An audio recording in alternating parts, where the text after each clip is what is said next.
Photos en main, cris de détresse sont là les images qui ont dominé l'ouverture de la plénière de la session de mars, ouverte ce lundi 29 mars à l'Assemblée nationale.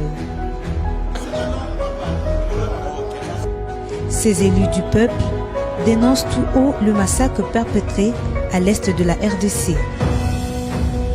Mais il y a les populations qui meurent jour au jour. Et on n'en fait même pas allusion. Nous voudrions prendre à témoin cette fois-ci et la communauté, tant nationale qu'internationale, sur les dossiers de l'Est de la République démocratique. On en a marre. S'ils veulent nous aider, qu'ils nous aident et qu'ils s'impliquent. Désormais qu'on mette fin à ce massacre. Comme un seul homme, tous clament « Pas de Congo sans béni, trop c'est trop ».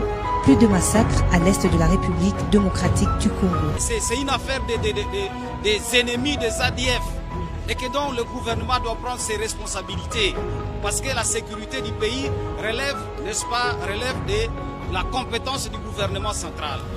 Trop c'est trop. À Lubero, à Rutshuru, à Masisi, à Walikale, le sud Kivu, le massacre depuis il y a plus de 25 ans, nous souffrons. On doit arrêter avec ce phénomène. Le gouvernement doit s'investir, s'impliquer dans la recherche de la paix.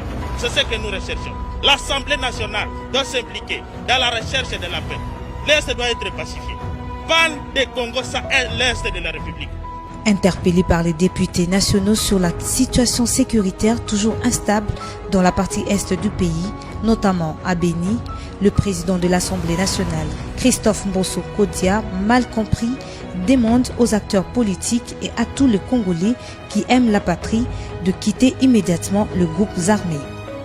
Pour réussir ces défis, l'Assemblée nationale lance également un appel pathétique à tous les compatriotes congolais impliqués d'une manière ou d'une autre dans les massacres de notre population. Nous exhortons tous nos compatriotes congolais qui collaborent de près ou de loin avec les groupes armés et les groupes terroristes toujours actifs à l'est de notre pays, de les quitter définitivement pour prouver leur attachement à la patrie et leur amour à notre peuple. Le premier vice-président de l'Assemblée nationale, l'honorable Jean-Marc Kabund, qui a pris la suite de la présidence de la plénière en remplacement du président appelé à d'autres urgences, a pour sa part éclairé l'opinion sur cette situation qui prévaut à l'est de la République. La question de l'insécurité à l'est du pays préoccupe tout Congolais épris de justice et de paix. Et nous devons tous regarder dans la même direction pour éradiquer ces fléaux qui déciment nos frères et sœurs. Mais je voudrais tout de même expliciter, parce que j'ai entendu dans la déclaration que le président de l'Assemblée aurait demandé aux honorables députés de l'Est de quitter les groupes armés. Non, parfois vous ne l'avez pas bien compris. Honorables députés, comme vous le savez tous,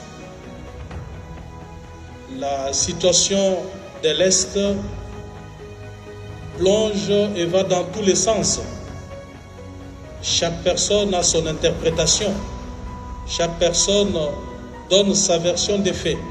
Mais tout simplement, nous interpellons à tout Congolais de s'intéresser sur cette question. Ou tout Congolais, parce que quand on est Congolais, on a l'âme du pays. On est patriote, n'est-ce pas? On ne peut pas être Congolais et participer à la destruction de son propre pays ou s'adonner à des actes de criminalité comme ça se passe à l'Est.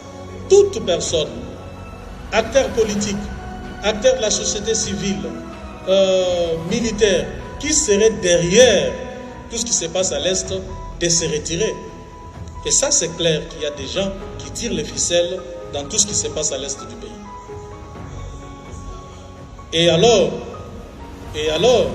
tout ce que nous disons, c'est que demain, lorsque les gens seront interpellés, votre bureau ne sera pas là pour protéger qui que ce soit.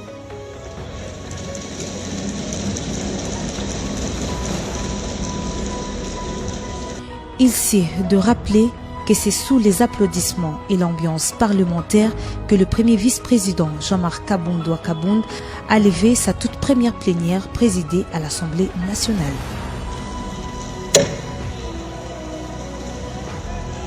Honorables députés, chers collègues, nous avons ainsi terminé avec notre ordre du jour. Il ne me reste plus qu'à vous remercier pour avoir pris part activement à nos travaux. La séance est levée.